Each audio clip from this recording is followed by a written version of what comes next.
Order. Question number 2, Dr. Russell Norman. Thank you, Mr. Speaker. My question is to the Prime Minister and asks, how many of the 46 journalists currently holding full press gallery accreditation had he advised of his new cell phone number by the end of October after his number was changed following the Whaledump document release? Order. Mr. Speaker. Right, Honourable Prime Minister. Mr. Speaker, I sent my new phone number to the media numbers that were programmed in my phone that typically contact me via text. That includes many press gallery contacts as well as media contacts outside the gallery, and I'm unable to tell the member exactly how many were notified by the end of October. Supplementary. Supplementary question, Dr. Russell Norman. Is the reason that he said that he'd given the number to every member of the media because he was trying to justify the fact that he'd given it to Cameron Slater? Right, Speaker, order. No. Right, Honourable Prime Minister. Sorry, I didn't even catch it. Mr. Speaker, no. Supplementary question. Order. Supplementary question, Dr. Russell Norman. Did he text Cameron Slater his new cell phone number, or did he advise him of it in some other way? Right, Honourable Prime Minister. Mr. Speaker, I did the same thing with Mr. Slater as I did with every other person. I sent them a text. Order. Supplementary question, Dr. Russell Norman. So is the Prime Minister saying, just to be clear, that the way Mr. Slater got the Prime Minister's new cell phone number was the Prime Minister, off his own bat, texted Mr. Slater his new cell phone number? Right, Honourable Prime Minister. Speaker, yes, I sent a text message to all of the people. As I've said, I updated people because, and the reason I did that, of course, was because I had to change my phone number because an illegal hacker had decided to put my phone number on the internet. That's the illegal hacker that the member seems to support. Supplementary. Order. Supplementary question, Dr. Russell Norman. Thank you, Mr. Speaker. Why did he ensure Cameron Slater had his phone number, but did not give it to senior political reporters such as the political editor at Radio Live? Order.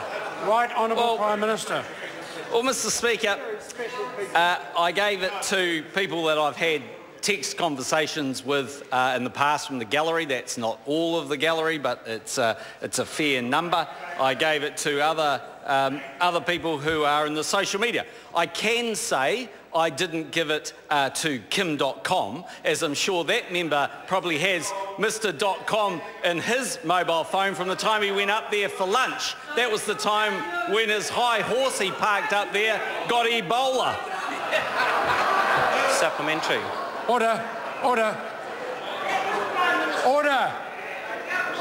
Good try, John. Good try. Order. Supplementary question, Dr. Russell Norman. Thank you, Mr. Speaker.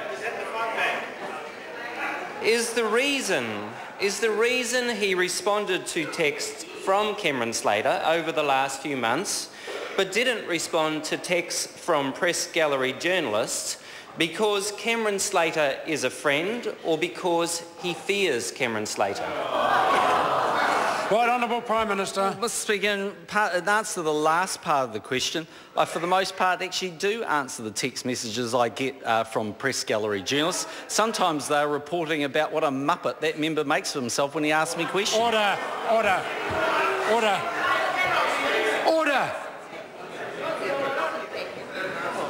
Supplementary.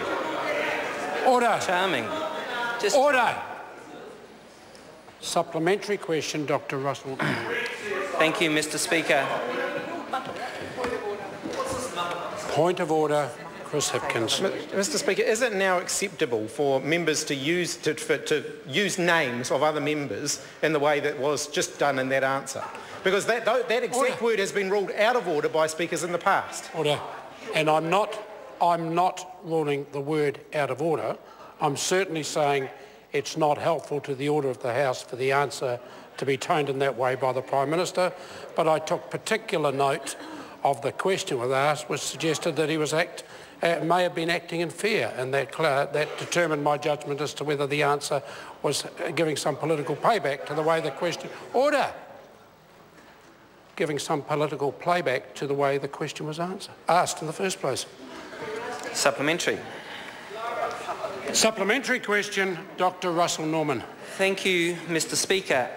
Considering that Mr. Slater has verbally abused 2 dead boys and accused the victim of an alleged sexual attack of making it up, how disgusting would Cameron Slater have to be before the Prime Minister severed all contact with him? Right, Honourable Prime Minister. I've made it quite clear in the past I don't condone all of the statements, blogs or actions taken by Mr. Slater. But Mr. Speaker, if the member wants to believe that people that make outlandish or aggressive statements are limited to the right, then maybe he might want to check out Bomber Bradbury's comments made on the left. Point of order. Point of order. Order. Order. I just need some assistance from... Order. I need some assistance from members to my left. This is a point of order. Dr. Russell Norman. Thank you, Mr. Speaker. Mr. Speaker, the question was, will the Prime Minister sever all contact with Cameron Slater? I'd like an answer to that question. Order. I invite the member to go back carefully and look at the Hansard when it's printed. That was not the question the member asked. Question number 3, Andrew Little. Thank you, Mr. Speaker. My question is to the Prime Minister and